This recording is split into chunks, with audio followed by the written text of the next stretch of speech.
नमस्तेभ्यः। जय श्री ओम नमस्तेभ्यः। जय श्री ओम नमस्तेभ्यः। नमः श्री वर्धमानाय निर्दोषकलात्मने सालोकानां त्रिलोकानां यद् विद्याधर्मायति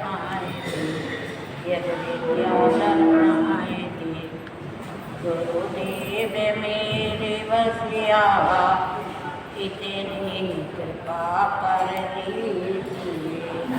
गुरुदेव मेरे आप बस इतनी कृपा कर लीजिए। कल्याण इतना कर सके वरदान इतना दीजिए। कल्याण सके वरदान इतना दीजिए। कल्याण अपना कर सके वरदान इतना दीजिए।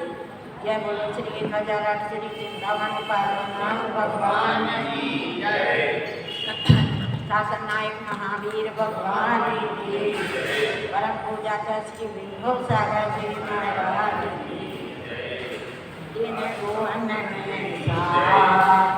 तेरा विज्ञान का शिव स्वरूप शिव नमो त्रियोग समारते। नमो त्रियोग समारते। पतिबंधन आदि तुक बने कोटे जीवते जाते न बने। अति संकेले से भाविते मरो गोरे सात सागर में करो। कहाँ भूमि पर सती टुकड़ी को बिछो सास दसे सो। कहा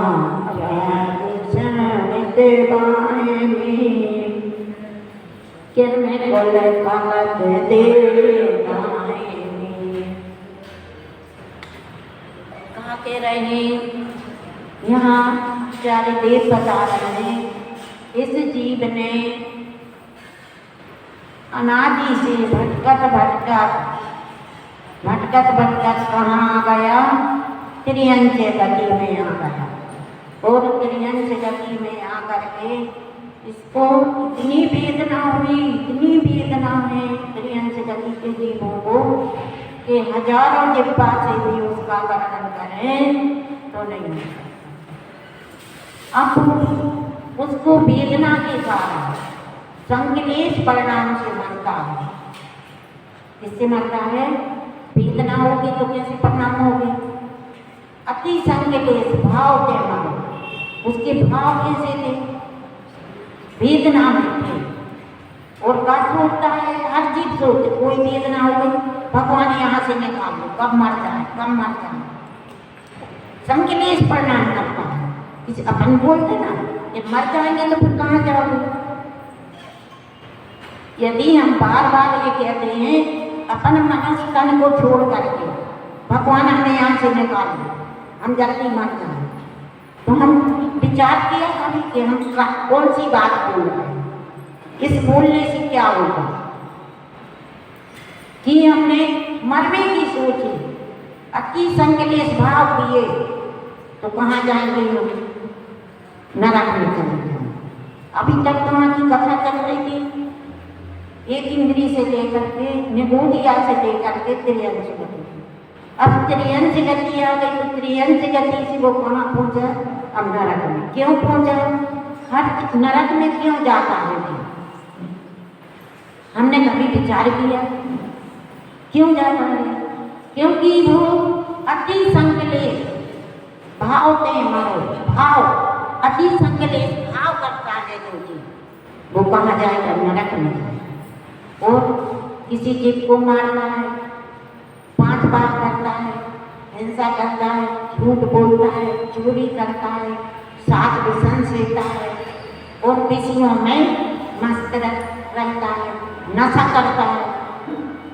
नशा नशा छोटा नशा हो चाहे बड़ा नशा हो, गंदगी छोटी हो या इतनी सी गंदगी है तो फिर तुम वो थाली में भोजन कर लोगे क्या? क्यों नहीं करोगे? क्योंकि हमारे अंदर एक थाली में गंदगी है। ऐसे हमारे एक विषय है तो जब तक हम वो विषय को साफ नहीं करेंगे तो हमारे अंदर जिनवाणी कैसे समाएगी? हमारी मंदिर के बाहर एक कुआं है, क्या है? कुआं है, उसमें 4 पिल्ला गिर गए।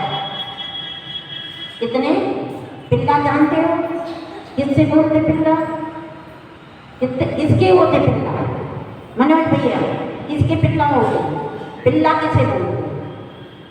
जो कुत्तिया के जो बच्चे होते हैं उसको पिल्ला बोलते हैं। बोलते हो कि नहीं? तो वो मर गए। अब डब्बू भैया पहुंचे, खूब अटक छटक दिया। क्या छटक दिया? ये छटक दिया। कौन? दूसरे भैया पहुंचे, प्रदीप भैया पहुंचे, उनने अगरबत्ती लगा दी। तीसरे भैया पहुंचे तो उनने क्या किया कि पानी खाली कर दो, वो पानी भी खाली कर दिया। अब सुनील भैया पहुंचे तो क्या लगे, यहाँ खूब सुगंधित वस्तु डालो जिससे बदबू नहीं आएगी। तो क्या पानी कुआं साफ हो जाएगा? क्यों नहीं होगा कुआं? क्यों नहीं होगा? ये बात पर विचार करना है कि वो कुआं साफ क्यों नहीं होगा, उसका कारण क्या है? कि हमने जो जब तक उस गंदगी को, मरे पिल्लों को बाहर नहीं निकालेंगे तब तक कुआं का पानी साफ हो जाएगा। तुम कितना अतर लगा लो तन को, तुम कितना अतर से नहा लो, कितना बरन के तेल से डाल लो, पर आत्मा का पवित्र हो जाएगी तुम्हारी। समझ में आ रही कि नहीं? बोलो, आ रही? शरीर के गाने तुम कितना से सजा लो, पर जो अंदर के पिल्ले पड़े हैं, कौन पिल्ले पड़े हैं अंदर में? 4 कसाय रूपी पिल्ले पड़े। कौन से पिल्ले पड़े हैं? 4 कसाय रूपी पिल्ले पड़े हैं, क्रोध, मान, माया और लोभ। ये जब तक ये पिल्ले अंदर से कचरा मल नहीं निकालोगे, क्रोध रूपी कसाय नहीं निकालोगे, मान रूपी कसाय नहीं निकालोगे, माया रूपी कसाय नहीं निकालोगे तो तुम एक समय में एक चीज तो होगी ना। तुम अच्छा कब कर पाओगे? आत्मा का भला कब कर पाओगे? अभी तक हमने जीवन में अनंत भाव से पर का भला किया, पर का भला, पर की सोचती, आत्मा की कभी नहीं सोचती, विचार नहीं करते वो ऐसा है, उसने ऐसा किया, उसने ऐसा किया। हमने कभी सोचा हम कैसे, हम कितने अच्छे हैं और कितने खराब हैं? अभी हमने दुर्लभता का बोध कराया था। आज हम अपने पापों का बता रहे हैं कि हम नरक क्यों जाते हैं। आज नरक गति का वर्णन चलना है, किसका वर्णन चलना है? तो नरक गति होती कैसी है, वो कैसे जाते हैं, उसका कारण क्या है? कारण तो होना चाहिए कि नहीं? बिना कारण के कार्य कैसे होगा? तुम नरक बिना कारण के नरक नहीं जा सकते। भगवान की इतनी ताकत नहीं है कि वो तुमको नरक पहुंचा दे। भगवान की इतनी ताकत नहीं है कि वो तुमको स्वर्ग दे दे। भगवान की इतनी ताकत नहीं है कि तुम्हें वो दे दे। पर उनकी भक्ति बिना तुम मोक्ष और स्वर्ग की प्राप्ति भी नहीं कर सकते। पर कर्म कैसे करेंगे? जब हम जैसे कर्म, जब तक हम अपने कर्म को, क्रियाओं को नहीं सुधारेंगे, अपने परिणामों को नहीं सुधारेंगे तो हमें निमित्त तो कोई बन जाएगा। जैसे हमें दीक्षा देने में हमारे गुरु निमित्त बन गए, पर स्वयं के परिणाम बिना बन जाएंगे। हमारे गुरु ने हमें शिक्षा दी, दीक्षा दी और उनका इतना इतना उपकार है कि एक भाव तो क्या हजारों भाव में भी उनका हम कर्ज नहीं चुका सकते। एक माँ होती है, माता अपने बच्चे को, क्योंकि माता को इतनी पीड़ा होती है तो माता अपने बच्चे को 100 डंडा मारे प्रतिदिन। कितने? एक माँ होती है और एक बेटा होता है, और बेटा माता अपने बेटे को 100 डंडा मारे फिर भी उसका कर्ज नहीं चुकता है, तो हम गुरु का कर्ज कैसे चुका पाए? गुरु की महिमा हम कैसे का? गुरु कब जीवन में शुरू होते हैं? जो दीक्षा गुरु होते हैं, सिद्धा के गुरु हमारे पूरे, पर दीक्षा गुरु ये गुरु, सिद्धा के गुरु हमारे पूरे, आचार्य विद्यासागर, विराट सागर सब है, सन्मति सागर, अनंत आचार्य हमारे सिद्धा के गुरु है। उनके अलावा कहीं नहीं जाएंगे। पर दीक्षा का गुरु एक होता है। कौन सा होता है? एक होता है जो दीक्षा देता है। गुरु हम कब बनते हैं? जब तक शिष्य, गुरु का नाम कब होगा? जब शिष्य की प्राप्ति होगी। महावीर को 12 वर्ष तक केवल ज्ञान नहीं हुआ, वो 66 वर्ष तक, 66 दिन तक उनकी दिव्य धुनी नहीं गिरी। पर गुरु कब मिले? एक शिष्य कब बना? जब गौतम स्वामी आए, और गुरु गौतम स्वामी को शिष्य कब मिले? कब? पहले गुरु की उत्पत्ति होती है कि शिष्य की उत्पत्ति होती है? दोनों की एक साथ। जब तक गुरु शिष्य नहीं होगा तो गुरु कौन कहेगा? जैसे माता की पहले उत्पत्ति होती है तो पुत्र की उत्पत्ति पहले होती है। बताओ सुनिए भैया, माता की उत्पत्ति पहले होती है कि पुत्र की पहले होती है? हाँ, जब माता पहले तो बहन कहलाएगी, भाभी कहलाएगी, माता का पद कब मिलेगा? जब पुत्र की उत्पत्ति हो जाएगी। कब होगी? पुत्र की उत्पत्ति हो जाएगी, जब माता की उसको डिग्री मिलेगी। तो हमें अपना, अब हमें विषयों में, इन विषयों को नहीं हटाए। कौन हटाएगा? हमारा विषय है, एक विषय हमारा है, स्पर्श इंद्रिय का, रसना इंद्रिय का। यदि हम उसको सोचेंगे नहीं, विचार नहीं करेंगे तो हमारा वो विषय कभी हट नहीं सकता है। उस विषय को हम क्या कहते हैं? वो हम पे नहीं हटेगा। क्यों? ये सारी चीज तुम पे नहीं हट रही है तो फिर तुम्हें मोक्ष की प्राप्ति कैसे होगी? जब तुम पे ये विषय हटा तो नहीं बन रहा है तो तुम्हारी आत्मा में शुद्धि के परिणाम कैसे आएंगे? यदि हमें शुद्ध जिनवाणी का रसपान करना है, कुआ का शुद्ध पानी जल पीना है, तो हमें क्या करना पड़ेगा डब्बू भैया? 4 पिल्लों को निकालना पड़ेगा। 4 पिल्ले नहीं निकलेंगे जब तक 3 लोक में सुख शांति की प्राप्ति नहीं होती है। शांति ढूंढते हैं कहाँ? बाहर। पुत्र में शांति ढूंढते हैं, फ्रिज में शांति ढूंढते हैं, सोने में शांति ढूंढते हैं।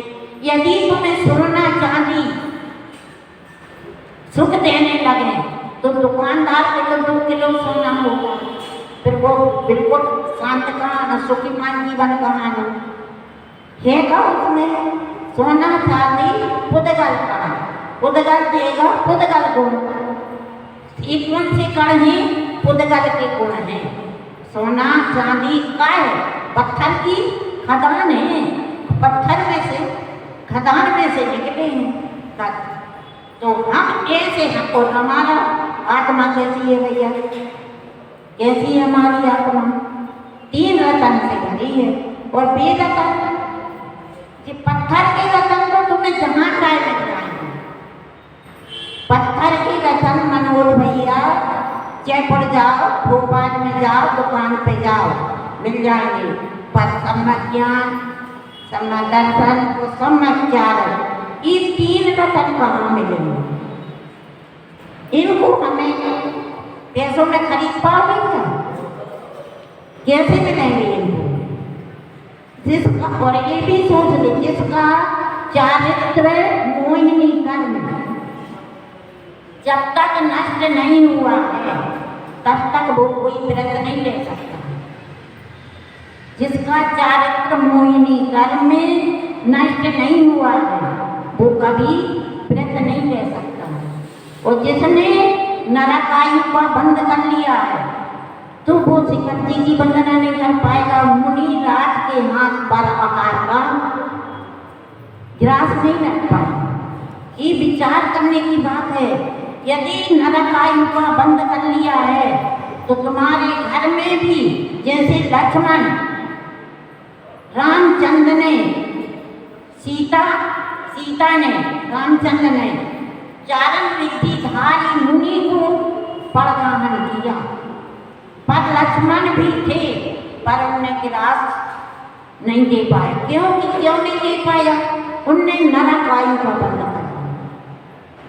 किस लिए नहीं दे पाया? उसने नरक आयु का बंद कर लिया और तीर्थंकर होने वाला फिर भी नरक आयु का बंद कर लिया तो फिर आहार नहीं दे पाया। यदि हमने पहले आहार दिए हैं और अबे नहीं दे पा रहे तो हमने पहले नरक के आयु का बंद नहीं किया। यदि अब किया राजा सेवक ने नरक आयु का बंद कर लिया।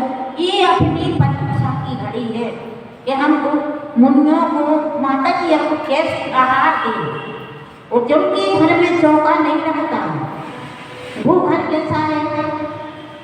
शमशान बराबर। क्यों साधु श्रावक?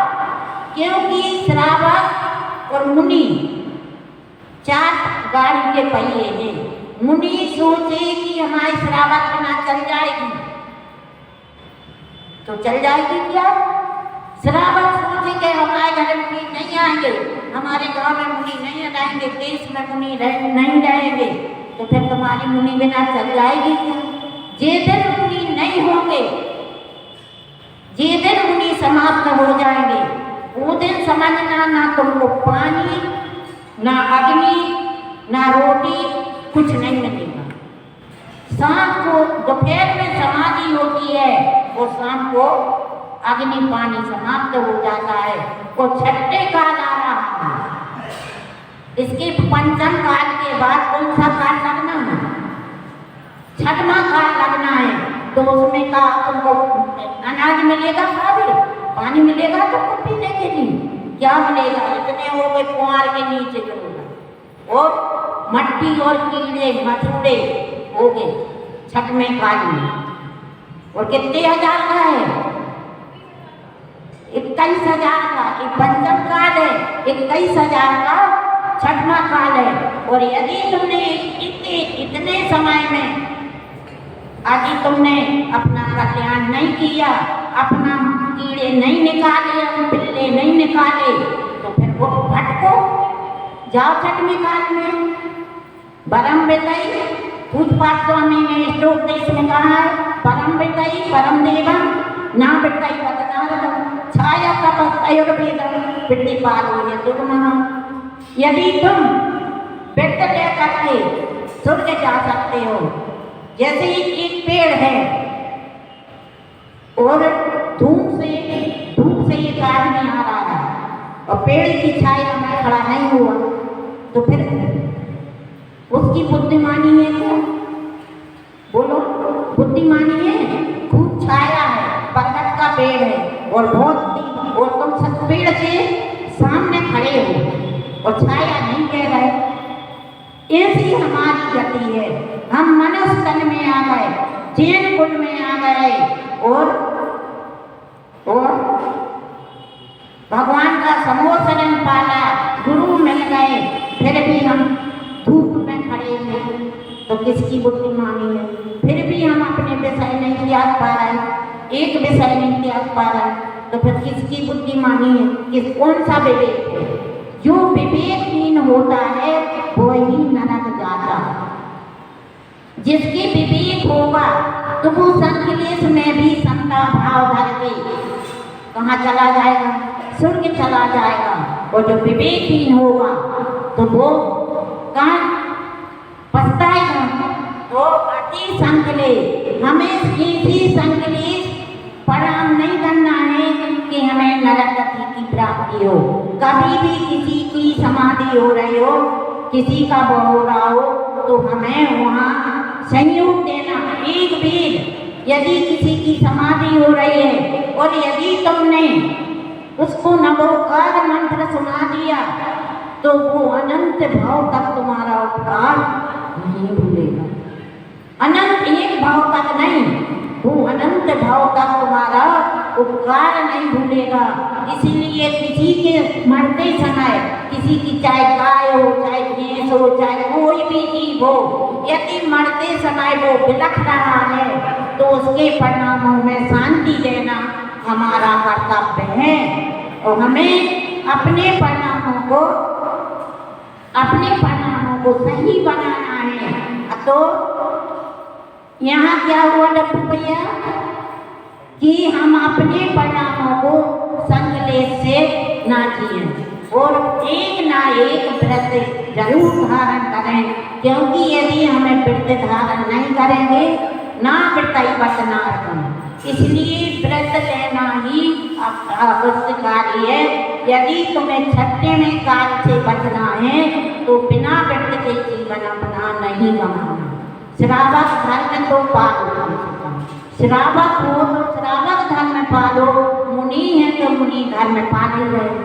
अब श्रावक हो कि श्रावक धर्म नहीं पालेंगे तो हमारा श्रावक होना नाम के श्रावक, नाम के श्रावक है। काम के हो तो काम के बनना है। किसके बनना है? काम के बनना है।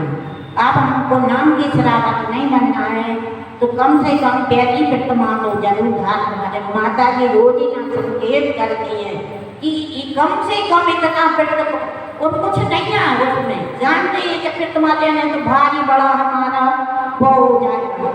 माता तुम 4 बेर भी खाने तो खा लो, उसमें ये नहीं है कि तुम 2 ही बेर खाओ, पर अब अच्छी चीज ना खाओ, रात में नहीं खाओ।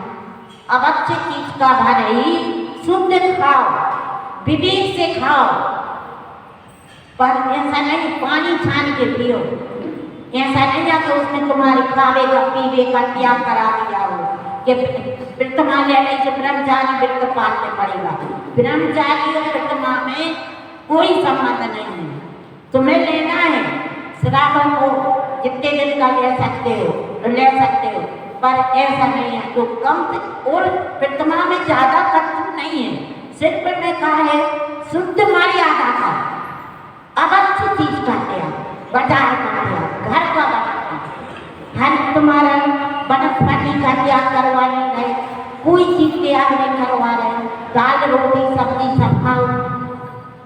तो ऐसी भावना के साथ हमें अपने यदि नरकों से बचना है तो हमें अपने व्रतों में दृढ़ होना चाहिए, इस व्रत में जरूर लेना चाहिए। जब लोग महावीर भगवान की